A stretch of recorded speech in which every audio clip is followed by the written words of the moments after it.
Hi everyone, this is Joni with Mystical Magic with Joni.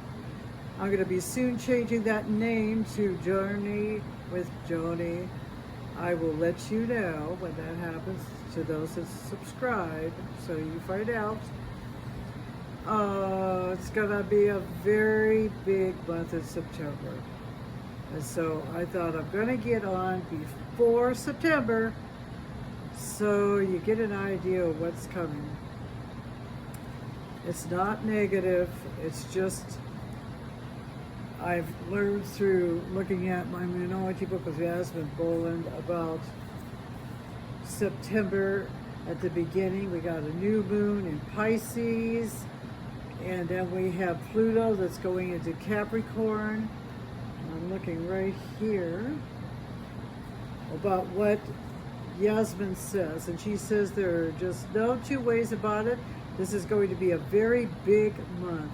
Pluto, the planet of power and passion, the planet that explodes things and then rebirths them, is changing signs. We could also say that Pluto, currently retrograde, is reversing back into another sign. Wherever Pluto goes, eruptions follow. This means we will all have one last chance to blow up anything toxic in our lives in the part of our chart that's ruled by Capricorn. Oh boy. Where's Capricorn in your chart? Is it in your sun? Are you a sun Capricorn? Is your rising sign in Capricorn? Oh boy, but it's all good. It really is, you know. Check your chart. See where Capricorn is in your chart. I will give you what she says if your sun sign in Capricorn and a rising sign in Capricorn. It'll be in the first house. The new moon is taking place in your first house this month, which is big news. It offers you the chance to start over in any part of your life where you know that's needed. But if you're really happy in the way things are going, then consider an energy recharge to help propel you through the coming 12 months. That's very positive. Because, you know, we all go through things in our life. The change happens. And the energies in the world right now are really picking up. Some things definitely need to change. Either in relationships, in our countries, in our governments. Things have to change. And hopefully towards the better. You know, we got a presidential election coming up in the United States in November. There's people that are speaking on the behalf of what needs to be changed. I was listening to RFK Jr. the other day at a speech he made, which I thought was really great. Because I know for me personally, it made me more aware of a couple things that I was not aware of. And I mentioned these things to other people. They weren't even aware of them. So it's always good when a politician speaks up the truth about things, and that he did. And he spoke about children in America and how our pharmaceuticals are making money on children that are sick. And a lot of this could be prevented with some of the GMOs or things that are put in processed food that aren't healthy for anybody. But I'm especially concerned too. I go along with RFK about children and the food we're giving them and the food we're eating even ourselves, because it affects us body, mind, and spirit. You know, because if you're not feeling well, it affects you emotionally, it affects you mentally. With children, there's so much going on. You know, they have been traumatized by the pandemic, and then you've got to deal with health issues. I really think it's time we speak up. In the world, anywhere, about things that are unacceptable. Because children are our future. And we need to take care of ourselves better too. Quit sabotaging ourselves. If we're not healthy, nothing seems to go well. We got to take care of our health, and we got to consider our children too. If we're overstressed and we don't handle our emotions well, we traumatize our children, our pets. I saw somebody the other day beating the hell out of their dog because a dog got out of their backyard because they weren't responsible and enclosing the backyard. That dog didn't deserve to be beat, you know, but that person was probably overstressed by something going on in their life. Hopefully they don't beat their children too. You know, if a kid does anything wrong, God forbid, you know, that child could be beaten and traumatized for life, because these things go on in our adult life. We carry these things. Children are so impressionable. They're like a sponge. They listen to our words. They watch our actions.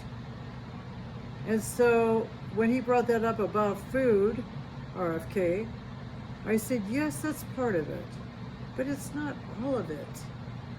We as adults need to take responsibility for our actions. And some things come from belief systems from ancestors that go back 7 to 12 generations.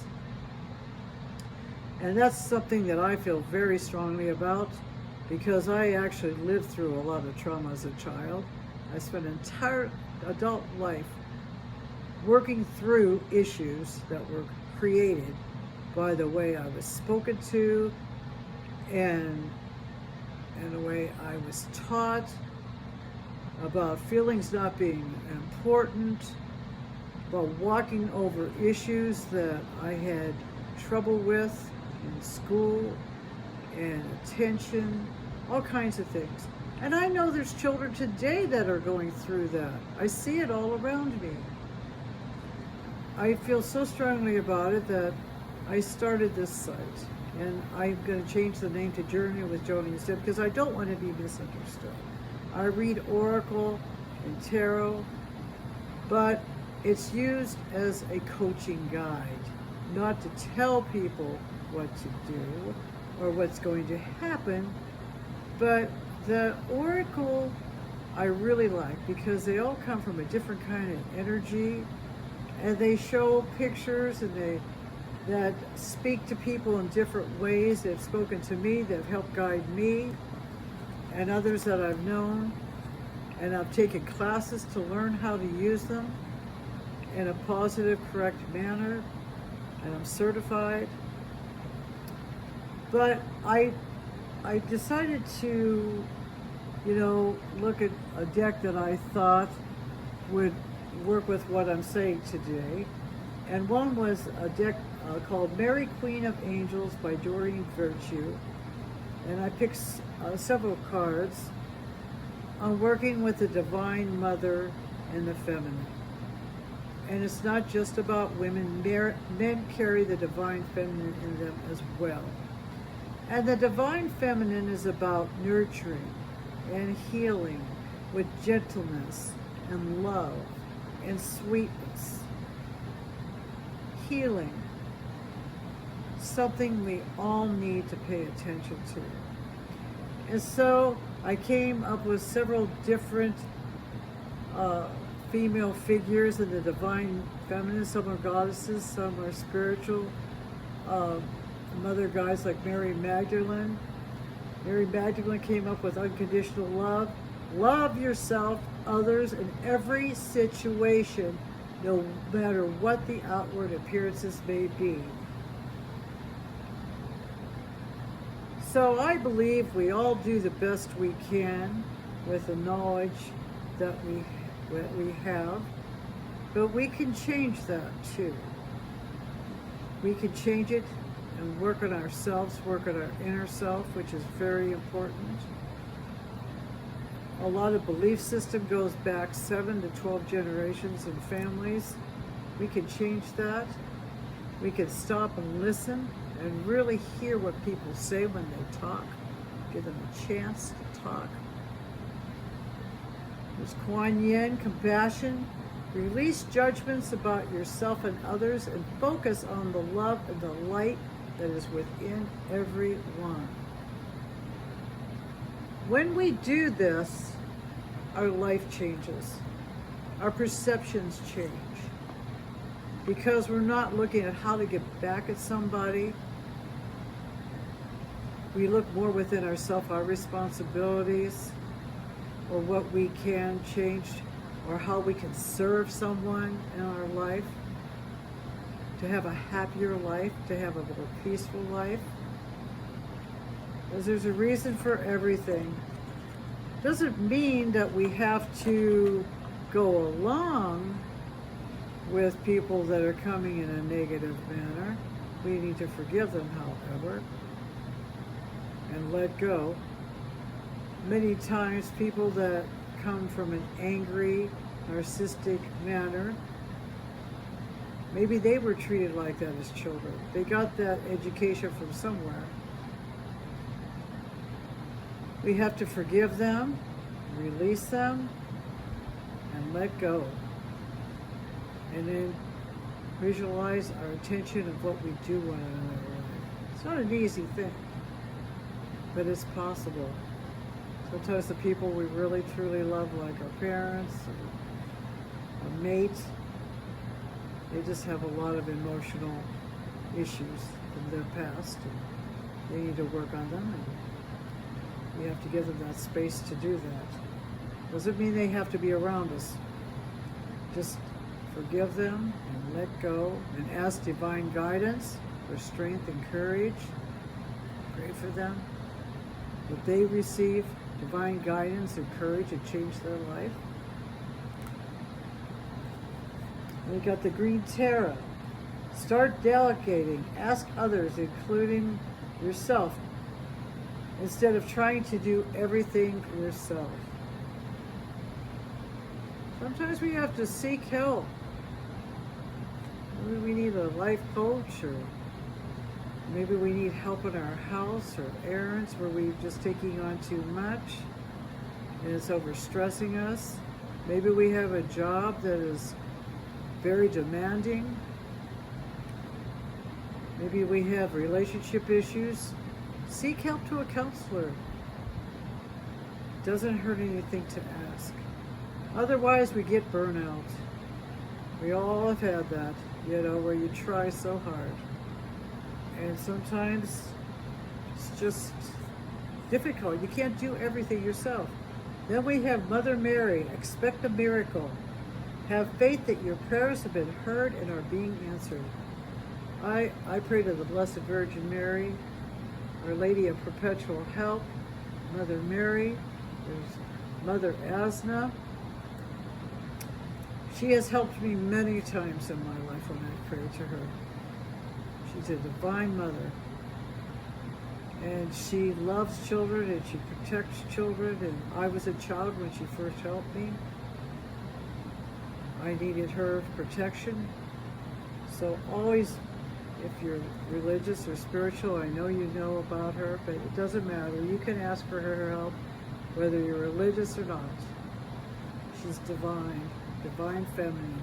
She comes from the heart and love essence, as all the others do as well. There's so many divine feminine archetypes. I always say to people, you're never alone. And even if you can't afford a counselor or coach or anybody like that, there's still spiritual presence. We're all given guardians, guardian angels, spirit guides. We just simply have to ask. And they're right there. It's so easy and simple. So if you have a September that something happens that shakes you up in your life, just remember to seek assistance. It's out there. You're never alone. But there's also good things about change too. If you're starting a new beginning, my love and prayers go to you, and blessings. If you need any coaching, you can also instant message me on Mystical Magic with Joni. I'd be happy to guide you in your journey with different tools I use. I'm going to be starting up workshops too for small groups of people. I'm really excited about that. But I wanted to get on here before September because I know the energy is going fast, and I wanted to do this before the month begins. Remember to possibly start a dream journal too, to remember your dreams, because there's symbolization in that with your subconscious, and it helps too in keeping track of your dreams. So remember to write down in the new moon your intentions. So the full moon for the month, you create things and plant seeds for good outcomes. And my love and blessings to you all. Take care.